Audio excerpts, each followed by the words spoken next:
ஒரு தலைமுறை தாண்டி ஒரு அரசியல் இயக்கம் எத்தகைய மாற்றங்களை மாறுதல்களை கடைப்பிடிக்க வேண்டும், எப்படிப்பட்ட மாற்றங்களையும் மாறுதல்களையும் கடைப்பிடித்தால் ஒரு அரசியல் இயக்கம் தொடர் வெற்றிகளை பெற முடியும் என்பதை பற்றியெல்லாம் சிந்தித்து செயல்படுங்கள் என்று அறிவுரை கூறினால்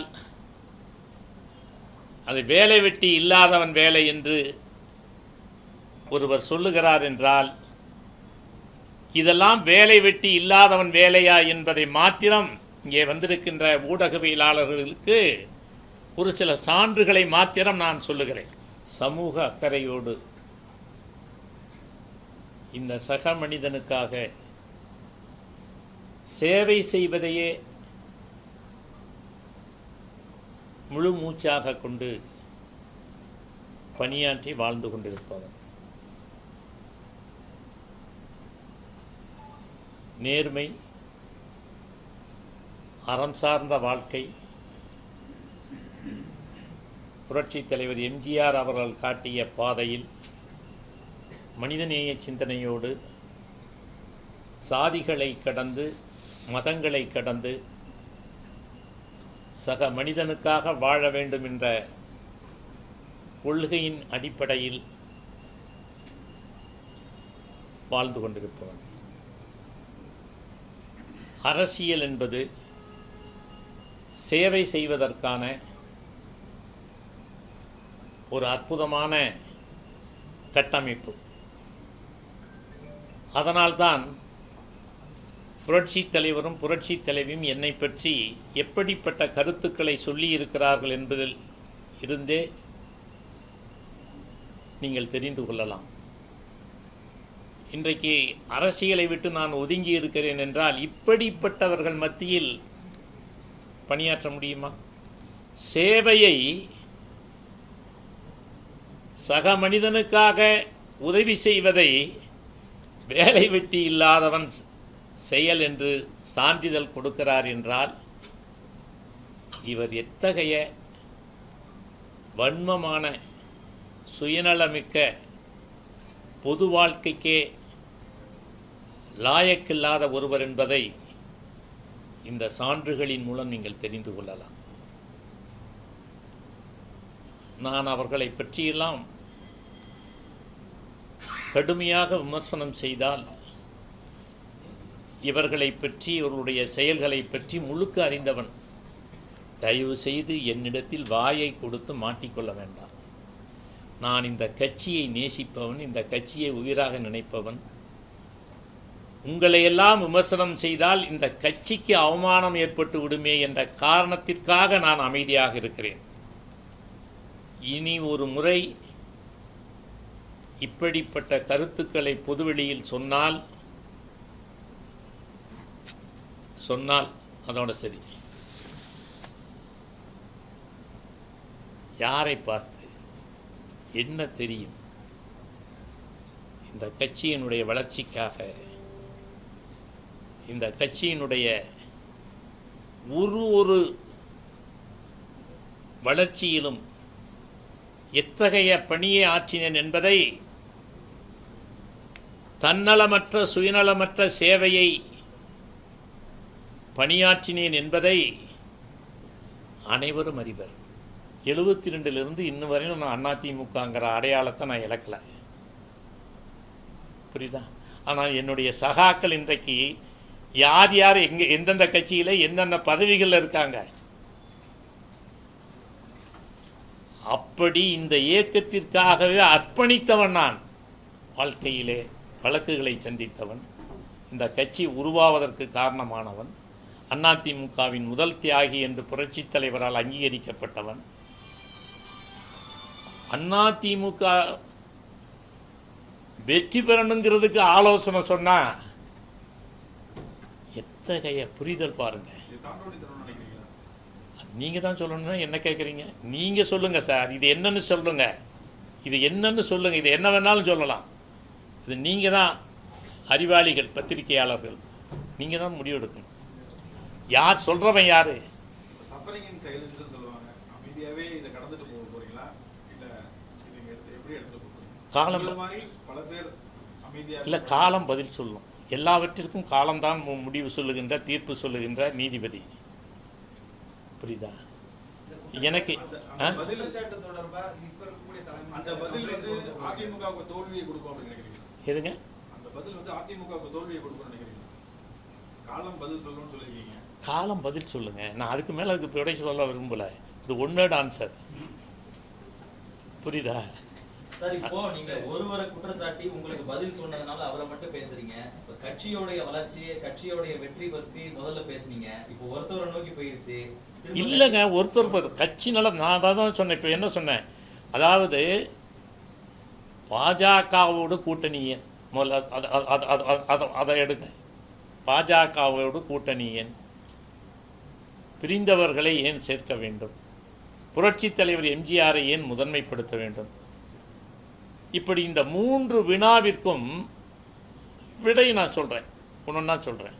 இப்போ ஏன் பாஜகவோட கூட்டணி வைக்கணும்?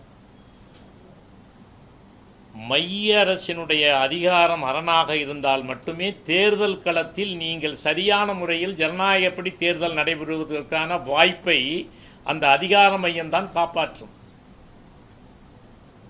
இல்லை என்றால் மாநில அரசினுடைய அதிகாரம், எல்லையற்ற பணம், வலிமையான கூட்டணி, இவைகளுக்கு முன்னால் காணாமல் போய்விடுவீர்கள்.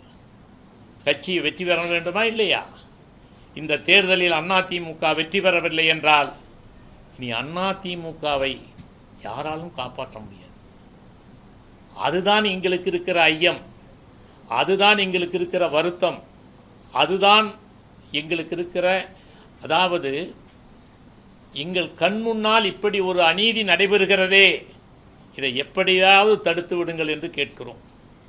குற்றம் பார்க்கின் சுற்றம் இல்லை. மாறுபட்ட எண்ணங்கள், மாறுபட்ட கோணங்கள் அனைத்தும் உள்ளவர்கள்தான் அரசியல் கட்சியில் இருப்பார்கள். அதைத்தான் நான் ஏற்கனவே சொன்னேன். புரட்சித் தலைவர் எம்ஜிஆர் எப்படிப்பட்ட அணுகுமுறையை கடைப்பிடித்தார், புரட்சித் தலைவி அம்மா எத்தகைய அணுகுமுறையை கடைப்பிடித்தார், எத்தனை பேரை அவர்களை பற்றி கடுமையாக விமர்சனம் செய்தவர்களை எல்லாம் இணைத்து கொண்டார். அண்ணன் காளிமுத்து, ஆரம்பி, இவர்களையெல்லாம் இணைத்து கொண்டு பொறுப்புகள் வழங்கினார். புரட்சித் தலைவர் எம்ஜிஆர் தன்னை நீக்கிய நாவலர் நெடுஞ்செழியன், எஸ்டிஎஸ், அண்ணன் எஸ்டிஎஸ், இப்படி தகுதிமிக்க திராவிட இயக்க தலைவர்கள் என்று சொல்லப்பட்ட அவர்களையெல்லாம் அவருடைய தவறுகளை மன்னித்து கட்சி வளர்ச்சிக்காக, கட்சி நலனுக்காக இந்த காரியத்தை செய்தார். இதில் உங்களுக்கு என்ன கஷ்டம்?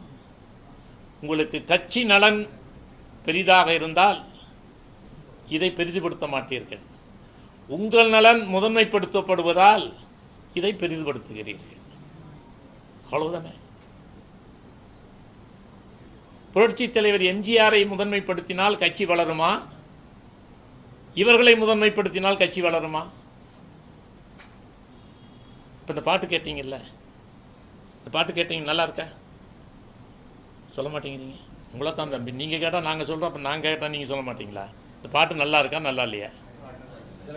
இதை எல்லா பொதுக்கூட்டங்களிலும் போட்டால் ஈர்ப்பு இருக்குமா, இருக்காதா? அப்போ புரட்சித் தலைவர் எம்ஜிஆர் தானே சொத்து, மூலதனம். ஏன் அவரை முதன்மைப்படுத்துங்கன்னா வேலை வெட்டி இல்லாதவங்கிறீங்க?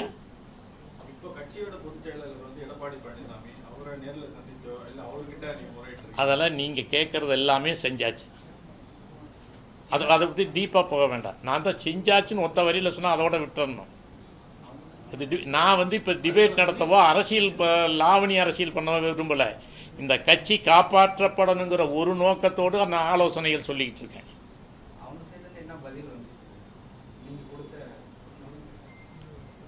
கட்சி மேல உங்களுக்கு அதிருப்தியா வெறும் ஆலோசனை தான் சொல்றீங்களா? எதுங்க? கட்சி மேல இருக்கிற நலன் அக்கறையின் பேரில் சொல்லப்படுகின்ற ஆலோசனை இது. இந்த இயக்கத்தை பெற்றவளுக்குத்தான் தெரியும்.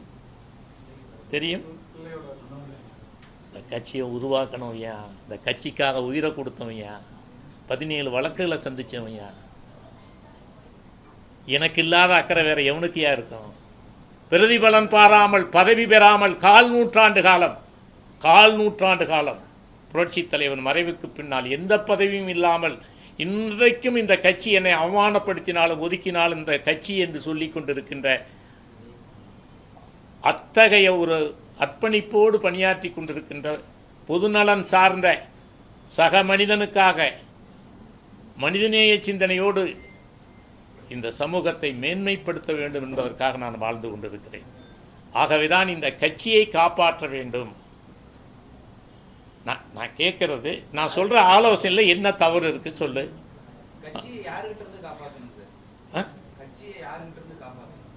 கட்சி நடத்துறவங்ககிட்ட இருந்து காப்பாற்றணும். இல்லைங்க, அதைத்தாங்க சொல்கிறேன். அவர்களுக்கு வழிகாட்டுறாங்க, அறிவுரை சொல்கிறேங்க. அப்பா இந்த பக்கம் போகாத, ஆக்சிடெண்ட் ஆகிடும், இதை செய்யாத அப்படின்னு சொல்கிறேன்.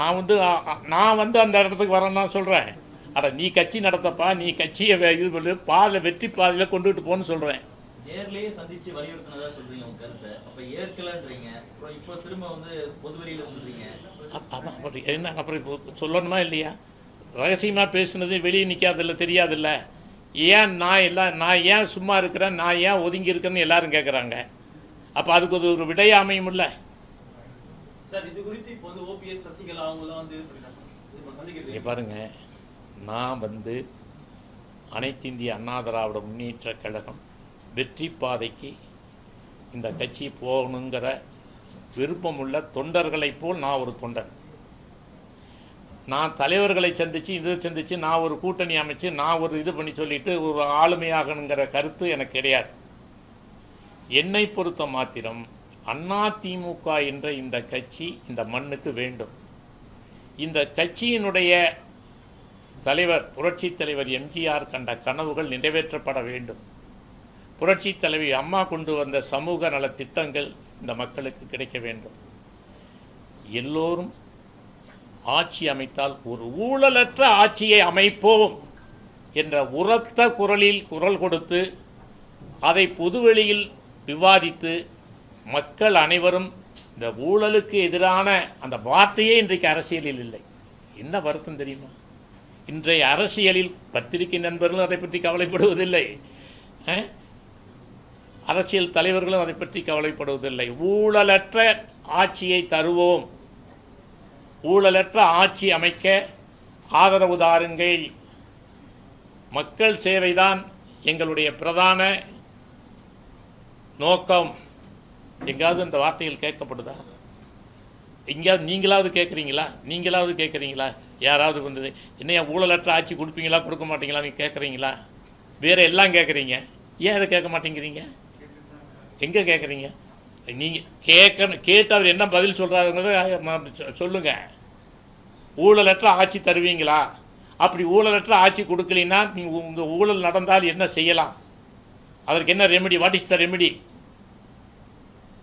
நீங்கள் இதுவரையில் ஊழல் அற்ற நிர்வாகத்தை கொடுத்தீங்களா? கேளுங்க, இருக்கிறவங்களையும் இருந்தவங்களையும் கேளுங்க. மக்கள் ஜனநாயகத்தின்படி ஒரு மாற்றை உருவாக்க வேண்டும்னா உங்கள் மாதிரி ஊடகவியலாளர்களால் தான் முடியும். இன்னைக்கு அந்த பில்லரே பழுதடைஞ்சிருச்சுன்னா என்ன பண்றது? பாருங்க, நான் ஒரு விஷயம் வச்சுக்கோங்க, தொண்டர்களுடைய உணர்வுகளை பிரதிபலிச்சிட்டேன். இன்னும் அதை பற்றிய பதில் இல்லை, வேற பதில் தான் வந்துகிட்டு இருக்கு. பாஜகவோட கூட்டணியில இருக்க மாட்டோம்னு சொல்லிட்டு தான் ஜெயலலிதா அவங்க வெளியே வந்தாங்க. இப்ப அவங்க கூட கூட்டணி போகணும்னு நீங்க சொல்றீங்க, அவங்களுடைய இருக்கீங்களா? அது தேர்தலுக்கு தேர்தல் முடிவுகள் மாறும். தேர்தலுக்கு தேர்தல் முடிவுகளை மாற்றிக்கொள்வதுதான் அரசியல் சாணக்கியத்தனம். புரியுதா? புரட்சி தலைவி அம்மா பிஜேபியோடு கூட்டணி வைத்தார்கள், பிறகு வேண்டாம் என்றார்கள். திமுக தலைவர் கலைஞர் கருணாநிதி பிஜேபியோடு கூட்டணி வைத்தார், பிறகு வெளியேறினார். இவைகள் எல்லாம் தேர்தலுக்கு தேர்தல் எடுக்கப்படுகின்ற முடிவுகள். ஆகவே ஒரு தேர்தலில் வெற்றிக்கு என்ன செய்ய வேண்டும், எதை செய்யக்கூடாது, அப்போ வெற்றி பெற வேண்டும் என்றால் எதை செய்யலாம், அதை செய்வதற்கு என்ன தடை? அதனால தான் இப்போ ஊதுற சங்க ஊதிட்டேன், வெடிகிற போது வெடிட்டோம். இல்ல உங்களோட தொடர்புல இருக்காங்க? எனக்கு அதை பற்றியெல்லாம் தெரியாது. நான் அது என் மனதில் தோன்றியதை நான் சொல்லிட்டேன்.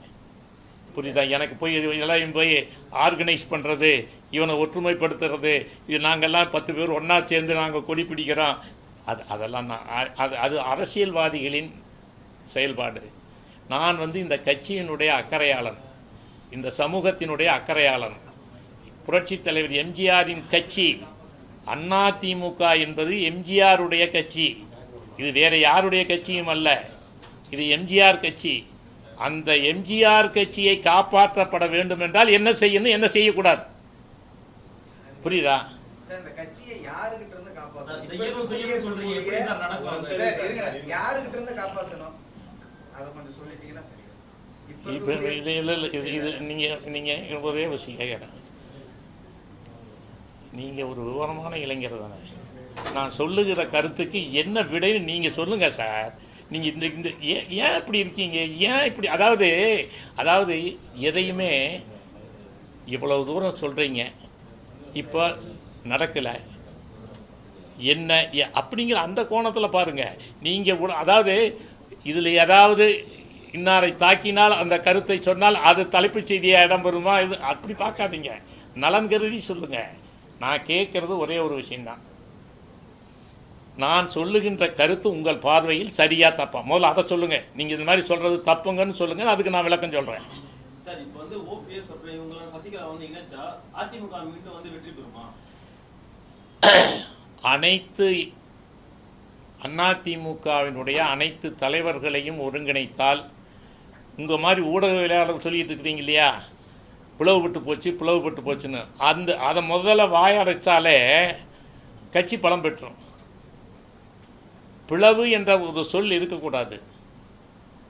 சாதி மதம் அப்படிங்கிற பல கூறுகளாக இந்த கட்சியில் இருக்கிறாங்க. எல்லா ஜாதியை சார்ந்தவர்களும் நேசித்த ஒரே தலைவன் புரட்சி தலைவர் எம்ஜிஆர். அவரை போன்ற ஒரு ஆளுமை வேறு யாரும் கிடையாது. அவரே எல்லாரையும் அரவணைத்தார் என்றால் நாமெல்லாம் ஜுஜுபி. அதில் சந்தேகம், அதில் என்ன சந்தேகம்னு கேட்குறேன், புரியுதா? புரட்சி தலைவர் எம்ஜிஆர் எல்லோரையும் ஒருங்கிணைத்தார், புரட்சி தலைவி அம்மா எல்லோரையும் ஒருங்கிணைத்தார். அப்படி அவர்களே நமக்கு வழிகாட்டி இருக்கிற பொழுது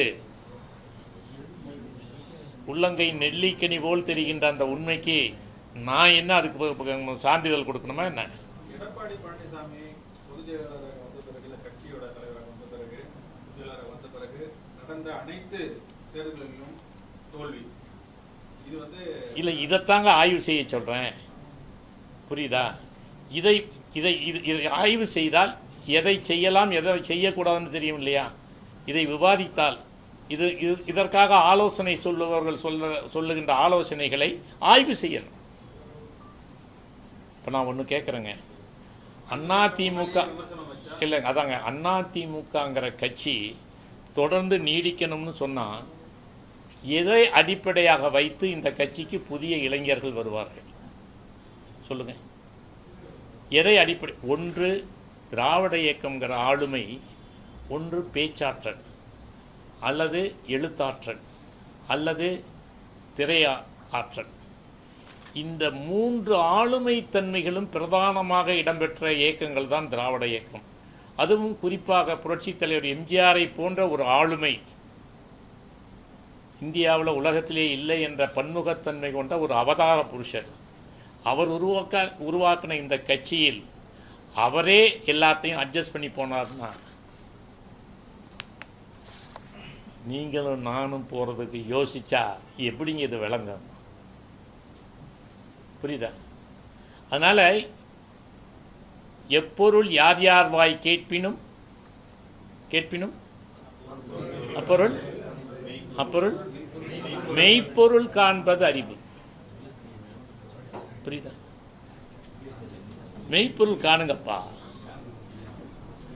மெய்ப்பொருள் காண சொன்ன வேலை வெட்டி இல்லாதவங்கிறீங்க. அதாவது உடனடியாக எடுக்கப்பட வேண்டிய முடிவு